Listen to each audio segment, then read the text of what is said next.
Amados irmãos e irmãs, Shalom Adonai, saúdo a todos com a maravilhosa paz do nosso Senhor Jesus Cristo. Falarei brevemente aí sobre a primeira e segunda carta de Paulo aos Tessalônicos, primeiro e segundo Tessalonicenses. Foram duas cartas provavelmente escritas aí durante a segunda viagem missionária de Paulo, por volta de 49 a 52 depois de Cristo. Essas duas cartas vai tratar nitidamente da escatologia junto com a igreja de Tessalônica. Já na saudação, na primeira carta de Paulo aos Tessalônicos, vemos uma grande diferença na tratativa se compararmos com as saudações em suas cartas aos Coríntios. Na primeira carta aos Tessalonicenses, Paulo saúda lembrando a igreja de Tessalônia, dava sempre graças a Deus pela fé ativa e pelo amor que eles tinham, pois tornaram-se aí grandes imitadores de Cristo em sua caminhada e possuíam uma fé verdadeiramente ativa, nitidamente ativa. Na sua conversão deste povo foi muito notória, muito visível em suas vidas, pois deixaram de servir muitos ídolos que outrora eles tinham. Nesse primeiro capítulo, então, Paulo nos mostra como ser realmente um verdadeiro cristão. Será realmente seguindo verdadeiramente os ensinamentos deixados por Cristo? A preocupação que Paulo demonstra para com a saúde espiritual dos seus irmãos tessalônicos por conta de sua repentina saída dessa cidade, pois estava sendo aí perseguido pelos judeus, os judeus praticamente expulsou Paulo da cidade, nos remete a duas perguntas.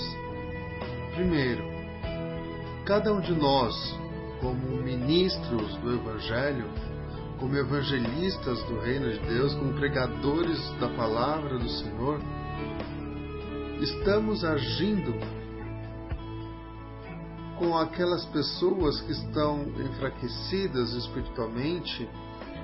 Atribulações e sofrimentos todos nós vamos passar, mas aqueles que estão espiritualmente mais sadios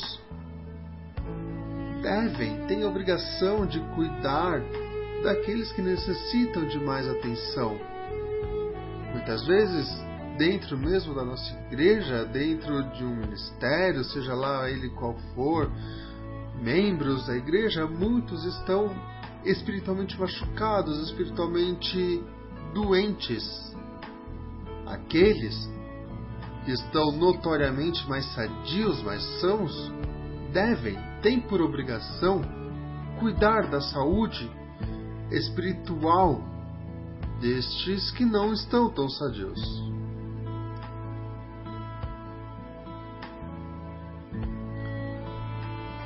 A segunda pergunta que fica a respeito é aqueles que, por qualquer motivo, qualquer decepção, seja ela humana ou qualquer uma que o próprio Satanás tem implantado no coração, essas pessoas que saíram da igreja ou que até mesmo se desviaram dos caminhos dos caminhos que Cristo nos deixou, os caminhos retos,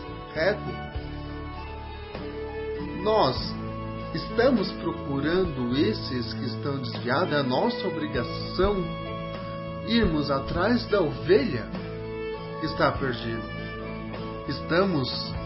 Será que realmente oferecendo pelo menos uma ajuda? Um dos versículos que me chama a atenção nessa primeira carta está no capítulo 5, os versos de 1 a 11. Não devemos e não temos que ficar preocupados com os sinais dos fins do tempo tentando decifrar se está perto, se está longe. O fim do tempo é certo, ele irá chegar, mas devemos vigiar e estarmos preparados, pois não sabemos nem o dia e nem a hora que irá vir. Como um professor que tive no Mergulhando falou, nós não temos que estar nos preparando, nós não temos que estar arrumando nossas malas. Nós devemos estar preparados para o grande dia, pois quando esse dia chegar, não teremos tempo para terminar de arrumar nossas malas e vamos ficar. Nos versos 12 e 13 deste mesmo capítulo, relembrando o capítulo 5, vejo algo que nos é muito falado em nossas reuniões, agora falando em nosso ministério. Fala sobre obedecermos nossos líderes. Nós, cristãos, pequenos imitadores de Cristo, devemos amar, respeitar aqueles que nos admoestam, aqueles que dedicam o seu tempo no cuidado das almas de outros. Em 2 Tessalonicenses, no capítulo 2, no verso 13, Paulo chama esse povo de amados do Senhor. Veja quão belo é esse chamamento. Nós somos amados do Senhor, nós somos queridos por Deus, fomos escolhidos por Ele. Afinal, não fomos nós que o escolhemos, mas Ele nos escolheu ainda no ventre de nossas mães. E assim como os tessalônicos, fomos escolhidos por Deus desde o princípio para a salvação. Então, só para finalizar, algumas coisas que ficou muito marcado nesses dois livros. Sermos imitadores de Cristo, praticarmos as boas obras, levar ao mundo os seus ensinamentos, orar por aqueles que já estão mais próximos, amar nossos líderes e aqueles que nos admoestam. Foram esses os pontos que me tocou, foram esses os pontos que Deus falou comigo, falou em meu coração e gostaria de aí passar aos irmãos. Fiquem em paz, tenham um ótimo dia, uma ótima noite a todos. A paz do Senhor. Amém.